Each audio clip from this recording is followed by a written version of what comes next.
இதே திருப்பத்தூர்ல வக்போருடைய சொத்துல யாரெல்லாம் அதுல கமிட்டி மெம்பராக இருக்கிறார்களோ ஏறத்தாழ நமக்கு வந்த தகவலின் அடிப்படையில் 9,500 கோடி ரூபாய், 9,000 அல்ல, 9 லட்சம் அல்ல, 9,500 கோடி வக்போர்டுல மெம்பராக இருக்கக்கூடியவர்கள் இதே திருப்பத்தூர்ல வாழக்கூடிய மிகப்பெரிய ஒரு நியாயஸ்தன் என்று தன்னைத்தானே போற்றி புகழக்கூடிய நல்லவர்கள், ஏழைகளுடைய வக்பு பண்ண நம்முடைய முன்னோர்கள் ஏழை எளியவர்களுக்காக, பள்ளிவாசல்களுக்காக, மதரசாவுகளுக்காக, கபரஸ்தான்களுக்காக அது வக்பு பண்ண அந்த பொருளாதாரத்துல அவர்கள் திருடி தன்னுடைய குடும்பத்தை அவர்கள் நல்ல முறையில பாதுகாத்துக் கொண்டிருக்காங்க.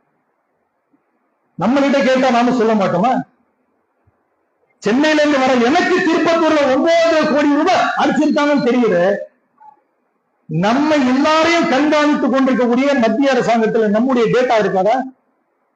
அவன் சொல்லுவான், பாருங்க எவ்வளவு குளறுபடி, எவ்வளவு திருட்டுகணும். வக்புடைய சொத்து என்று சொன்னா ஏழைகள் போய் சேரணும். இந்த முஸ்லீம்கள் ஏழைகளுக்கு கொடுக்கிறாங்களா கேட்பான். அவன் பெரிய திருவன், எல்லாத்தையும் சுருட்டணும்னு சொல்லி என்ன காரணம் சொல்றான்? இவங்களே இப்படி பண்றாங்க அப்படின்னு சொல்றாங்க. அது பொய்ன்னு நம்ம நிரூபிக்க முடியுமா? நிரூபிக்க முடியாது. இன்றைக்கு பல போராட்டங்கள் இந்த ஜமாத்தின் சார்பாக நடத்தும். கடந்த ஒரு வாரத்துக்கு முன்னாடி கூட சென்னையில ஏறத்தாழ 30,000 நபர்கள் சேர்ந்தார்கள். நாம ஒரு குத்துமதிப்பா சொல்றோம், 30,000 நபர்களுக்கு மேலாக ஒரு சின்ன இடத்துல குழம்பினார்கள். வக்பு சட்டத்துக்கு எதிரான போராட்டம். இந்த போராட்டம் இந்த ஜமாத்து ஏன் நடத்தணும்? யோசிச்சு பாருங்க.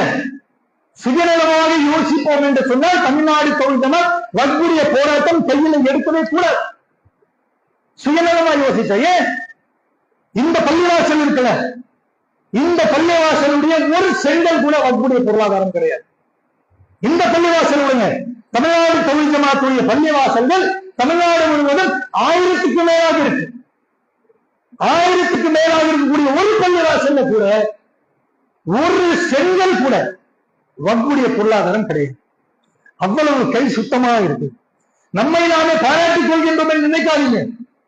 அல்லாஹ்வை அஞ்சி நாளை மறுமையில் சுவனத்துக்கு செல்ல வேண்டும் என்கின்ற அச்சத்தோடு நாம் பயணித்துக் கொண்டிருக்கிறோம் இன்றைக்கு. ஆனாலும் சுயநலம் இல்லாமல் சமுதாயத்திற்காக போராட வேண்டும் என்று சொல்லி களத்தில் நின்று தொண்ட தண்ணியெல்லாம் காய்ந்து போய் நம்மிடத்துல வசூல் செய்யக்கூடிய பொருளாதாரம் வைத்து இன்றைக்கு வக்புக்காக போராடுறோம்.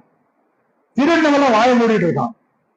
இதே இந்த திருப்பத்தூர்ல பொதுக்கூட்டம் போடணும் அப்படின்னு சொன்ன உடனே லட்சக்கணக்கில் பொருளாதாரத்தை செலவு பண்ணாங்க.